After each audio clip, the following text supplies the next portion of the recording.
society, and it is punished when it is detected. Along with the other measures we shall take are the incentives. It is clear that many of our security people guarding our borders, standing in rain while we are asleep at night, retire after 27 years with a meager package of not more than 27,000 Ghana cedis.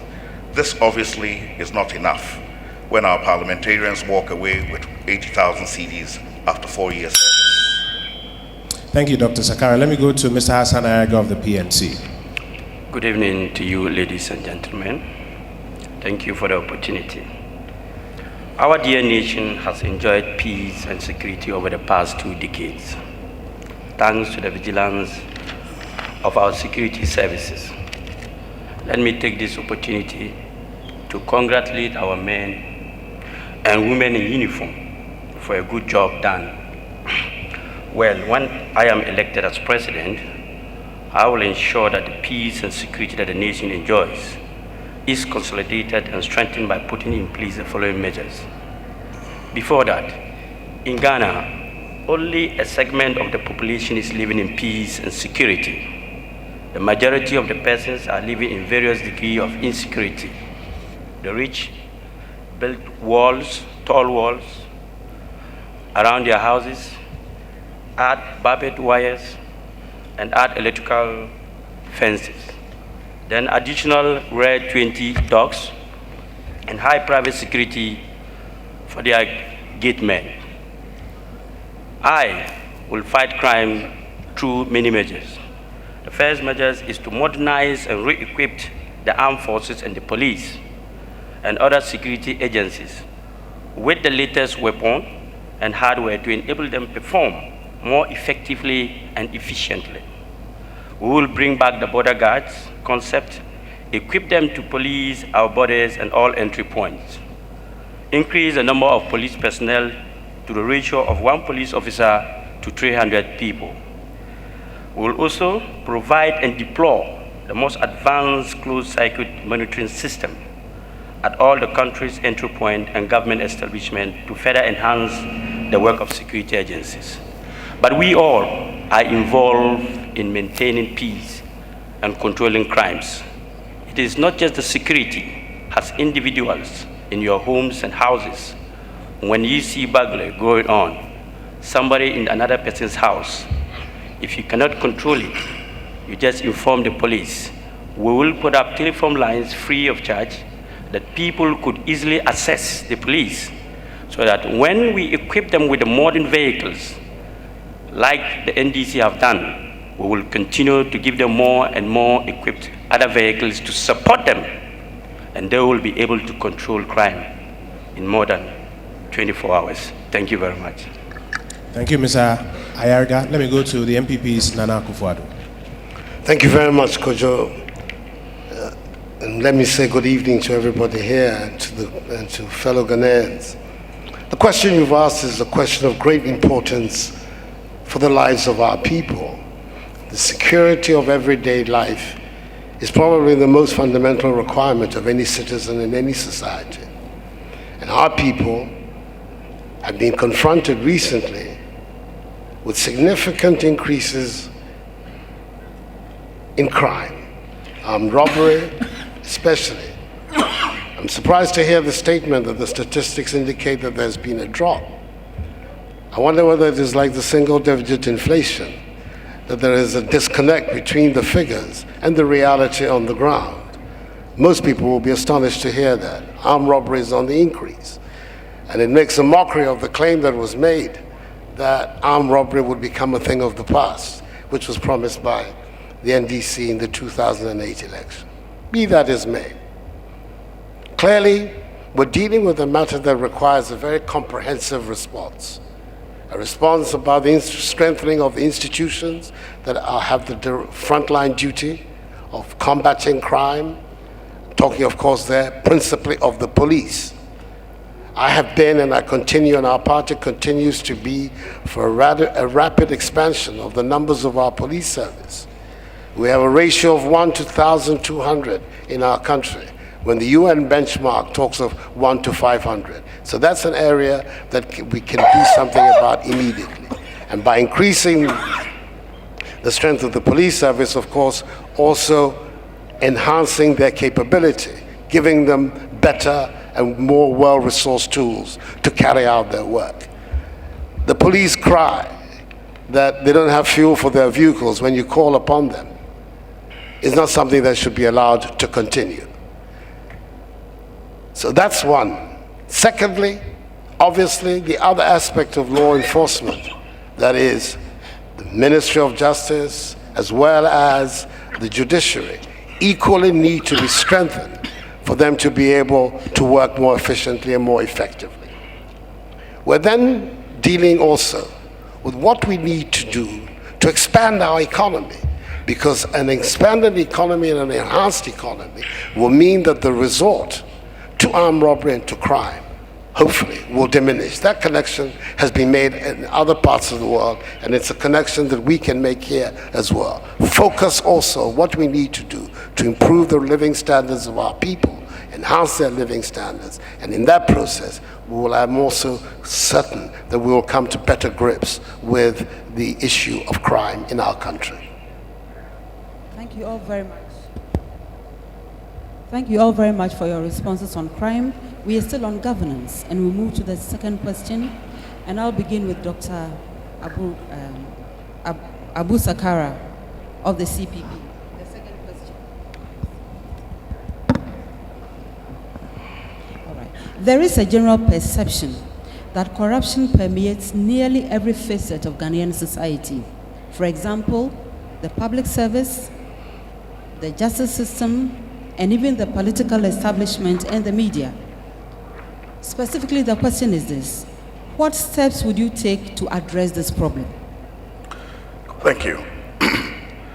The first thing is to strengthen the institutions themselves. The issue of corruption is pervasive because it is difficult to detect, and it also becomes part of a habit and attitudinal changes. Therefore, we have to have mechanisms in place first to detect it. This is why I suggested that we will have a complaints committee set up that in offices and public places where people can go to first make complaints. Thereafter, the Whistleblowers Act, which we have put in place but not empowered because we do not give anonymity, we do not give security, we will make sure that those things are in place to ensure that when people make complaints, they are not the ones who get punished. And this is very important to the detection of corruption. We will also ensure that the Procurement Act and also measures which are put in place for disbursement of funds in public institutions are tightened up. First of all, the issue of decentralization is important to decentralize even the corruption. Because when it is all left in the center, it is of gargantuan proportions. But if we decentralize the funds for implementation to the local level, where people can see what the money is meant for and have a measure of holding the public officers accountable, we will reduce the incidence of crime and corruption. That is one of the measures we shall put in place. Furthermore, we will ensure that we take steps to recover the perceived benefits of corruption. If people are left with the benefits of corruption, it is an incentive. If we take measures to recover those assets and bring them back to the public purse, then it will give less opportunity and less incentive for people to be involved in corruption. We also will do things that protect our security forces themselves. We live in a community where everybody knows what everybody does. And to enforce the law is almost to become a pariah. We need to educate people and change the public awareness around that attitude, so that when people are enforcing the law, they're not seen to be the pariahs and the wrongdoers. Rather, they should be encouraged and praised. Finally, I think the attitudes of children who see gains in corruption need to be stopped at an early stage. Thank you. Thank you very much. We now move to Mr. Hassan Ayariga of PNC, please. I have not access to the National Anti-Corruption Plan, so I cannot comment directly on it. However, let me state my view on corruption. All the four of us here, sitting here, says we are against corruption. Yes, we know corruption is inimical to national development, and all Ghanaians must speak and act against it. Corruption takes several forms: political patronage, slaves, kickbacks on contracts, inflated contract prices, nepotism, and all these are acts of corruption, which Hassan Ayariga will not countenance as a president. Yes, we have institutions like SHRAC, EOCO, Integrated Initiative, etc., committed to the fight against corruption. These institutions must be resourced, and the PNC government will do more than what the other parties are promising in this respect. However, beyond supporting this institution, I feel as president, you can best fight corruption by leading by example. My father, Nana, was in the MPP government when President Kufuor defended corruption that it started from Adam. This Kufuor's principle translated to chop, make I chop. You cannot lead the fight against corruption with this mentality. When I say I will lead by example, I mean that I will be truthful. You can speak the truth, you can fight corruption, and if you know even the senior high school is not possible, yet you promise it, you are being untruthful, and you are prone to corruption. If you hide things about yourself, and you come to tell us different things, it's also corruption. We will also strengthen the state institution with fighting corruption, so to as that they investigate and punish all persons engaged in corruption. Let me state one few things. Mala Isa, as you know, I will not ask my party, I will not talk so much about it, but I will tell you one thing that the MPP government did in prosecuting the PNC man when many other cases were sitting and dismissed, and we could not even find dockets, and they were missing in the Attorney General office, where my senior brother or my father was the Attorney General. So Hassan Ayariga is saying, in dealing with corruption, the laws will be no respectable of persons. Simple and short. Hassan Ayariga will not keep companies with drug dealers, alone appoint them as advisors. Let me emphasize that my point of leadership by example is crucial in the fight against corruption. Thank you very much. In all forms of government and public offices. Thank you very much. Now we move to the MPP, Nana Akufo-Addo. Thank you, Madam Moderator. Madam Moderator, I think that this is one of the most important matters confronting the development of our country. How we can bring corruption under control, reduce, and finally eliminate it from our body politic. I see the beginning from the example that the leader will give. If you are committed to the fight against corruption, you yourself, of course, must not be corrupt. You yourself should be somebody who can take on the fight because you're not corrupt, have never been, and will not be. That is the position in which I stand. Not being corrupt, never will be, and have not been. That's the first thing. Secondly, we need also to strengthen the institutions that have to deal with matters of corruption. Once again, obviously the police and the other agencies that now exist in our republic, the SHRAG, the EOCO, and the rest. My own belief is that the remit of SHRAG on the issue of corruption is too large, their remit generally, and that there is a need for us to have a dedicated anti-corruption agency that will deal with it. Thirdly, the legislative framework. And nobody did a better job in putting the legislative framework in place to deal with corruption than the government of J.A. Kufuor. The Whistleblowers Act, the Procurement Law, the Financial Administration Act, all of these are the legal basis that have been put in place to make the fight against corruption easier. One of the big things is that the first time that the Whistleblowers Act was implemented, the whistleblowers, contrary to the spirit and intention of the law, were the ones who found themselves in trouble. Dismissed from the civil service, they had to go to court to fight to bring their way. That clearly did not send a good signal about the fight for corruption in the NDC. We have had a series of events that have alarmed our nation. The most, of course, are these very famous, dubious judgment debts that have been paid out in the last few years. Large sums of money, payment of which are very questionable and whose basis many people in Ghana question as examples of high-level corruption. We know about the petty corruption that exists within the bureaucracy. There's a need to deal with it, and we deal with it by simplifying the rules and make it easier. But it is the mega corruption that we have seen in recent times that have become the bane of our society and which we need to do something about. We need to work in such a way that the leadership of our country will not countenance certain types of conduct, and that people will be ready to apply sanctions and punishment where it is necessary. Thank you very, very much. Thank you. We now move to the president and presidential candidate for the NDC. Thank you very much. I'll begin by just making a comment on something Honorable Nana Akufo-Addo said to do with judgment debts.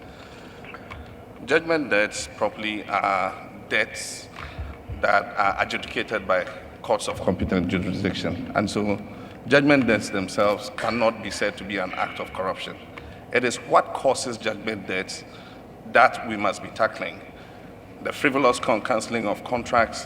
What is it that triggers people to think they have a claim against government? That is what we should be looking at. But to look at the symptom rather than the cure, I think for a person who has such legal training, I think is a bit misfit. I can understand that if we are desperate to win political power, we take any instrument and we use it against our political opponents. But let me say that much of the corruption in Ghana is anecdotal. Government alone cannot fight corruption. It takes all our people to fight it. We must not just rumor corruption. We must be prepared to stand against corruption. And I think that that is one area in which we are lacking. Our political parties, our civil society organizations, individuals, everybody likes to say, I think this person is corrupt, this person has done this, but they are not prepared to hold the person's feet to the fire. And that's one of the attitudes we must change if we are to make any progress with corruption. Because corruption is something that the giver and the taker or whoever benefits is not going to come and say, I've indulged in this. Whoever is aware that something like that has happened should be prepared to stand up to it. But the things we need to do, which we have done over the past, the previous government did it, that is true, putting legislation in place. We have come to continue with that. And I have said, given a personal commitment, that the day Parliament passes the Freedom of Information Bill, the day it lands on my desk, I will sign it into law. I think that other issues, such as the Public Officers Accountability Bill, which is we're waiting to put into legislation, reviewing the charge law to allow the Commission on Human Rights and Administrative Justice to be able to independently investigate cases of corruption rather than wait for a complaint to be made is one of the issues that I'll take up as, in my next term as presidency. Expanding resourcing of the anti-corruption agencies, which we are doing. We've increased the funding to TRAJ. Indeed, IOCO has seen a 300% increase in financing in terms of personnel. Also, personal leadership.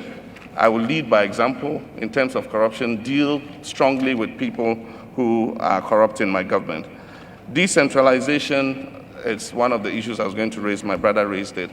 When you have an over-centralized system, it makes it more corrupt. If you decentralize and send the resources to the local level, there's better supervision. Sting operations like ANAS has been doing, we need to involve the judiciary to see how it can be accepted as evidence in our courts.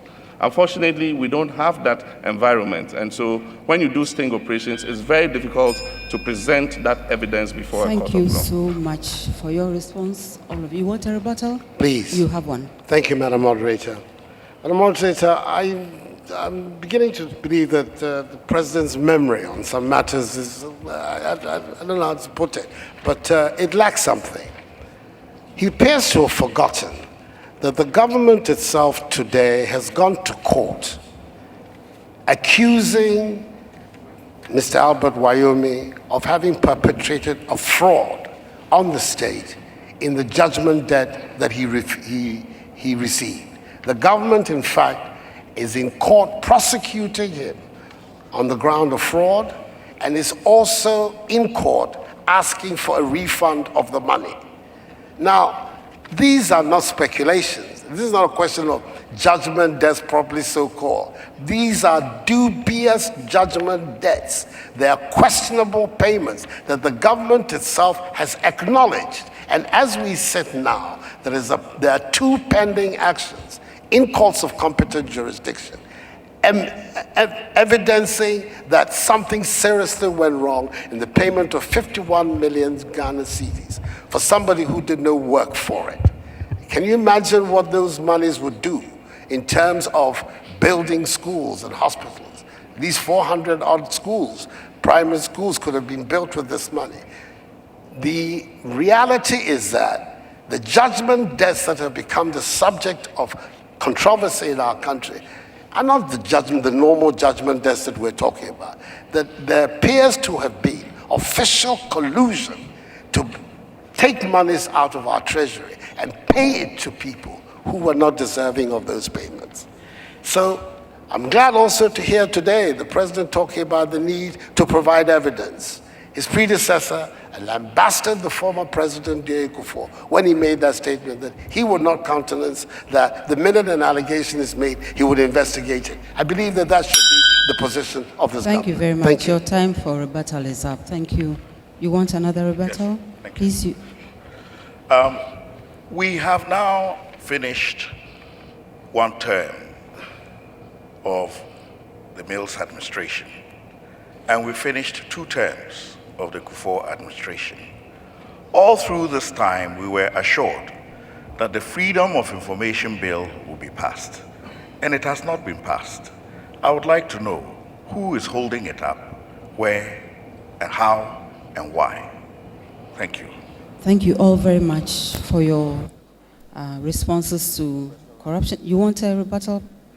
Yes, Please, you have I just want to clarify, use it to clarify this issue. The point I'm making is, what are the sources of those judgment debts? Indeed, if you profile the debts, most of the claims on contracts and agreements that have been breached have come from the previous administration, and we are having to deal with that problem. And so if you look just at the symptom, yes, it's true, somebody can use the system and fraudulently claim judgment debts. And that is realized, and if it's realized, government goes uptight and must retrieve its money. And government has taken that action by hauling the person to court. But the point I keep making is that we must look at the frivolous cancellation of government contracts. When political parties come into power, every contract that was signed by the previous government is suspect and subject to change. With regards to the Freedom of Information Bill, we considered it in Cabinet. We approved it nearly 1.5 years ago. It is the property of Parliament, and I urge Parliament to quickly pass it. I think that a country where we can have better access to information would be a country that is empowered to fight corruption. And so if we have the Freedom of Information Act in place, media, individuals, everybody can go apply for the relevant information. And if they have access to more information, then that means that a lot of this speculation about corruption and so on and so forth might be allayed before they even become a problem. I want to also indicate that we have made progress with the Transparency Index. The only way of determining corruption, because people won't come and admit they've been corrupt, is to look at what the perception of it is. And as of today, it stands at 3.9. As president, I'm going to work to make that even better and send it to the highest possible number. Clearly, the subject of corruption is very important. And I can tell from the rebuttals and interventions that it is so, even for you, as I believe for all of us in this room. And therefore, I have a follow-up question. There exists a national anti-corruption plan. And I've heard you, PNC, to say you are not privy to it. But this follow-up question is for all of you, beginning with CPP. That there's this plan that exists, and it seems stuck between the executive and the legislature. I would like to hear from you what your commitment would be towards implementing it, CPP. First of all, we have always advocated for a separation of the Minister of Justice's office from the Attorney General's office, so as to reduce possibilities for conflict of interest and empower the Attorney General to be able to independently prosecute cases. We are of the opinion that if this channel will not work, then we should strengthen further Shiraj to be able to